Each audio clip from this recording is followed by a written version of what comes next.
یہ ان قواعد میں سے ایک ہے جن کے بارے میں زیادہ لوگ بات نہیں کرتے۔ عام طور پر آپ بسملہ یا استعاذہ کو کسی بھی آیت کے ساتھ ملا کر پڑھ سکتے ہیں، لیکن دو صورتیں ایسی ہیں جن میں ملانا جائز نہیں ہوتا۔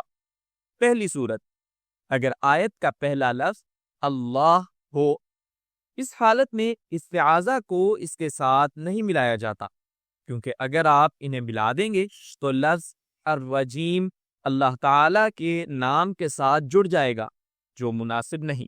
دوسری صورت، اگر آیت کا پہلا لفظ الشیطان ہو، اس صورت میں بسملہ کو اس سے نہیں ملایا جاتا، کیونکہ اس طرح یہ غلط مفہوم بن سکتا ہے کہ لفظ الرحیم کہیں نہ کہیں الشیطان سے جڑا ہوا ہے، حالانکہ ایسا نہیں۔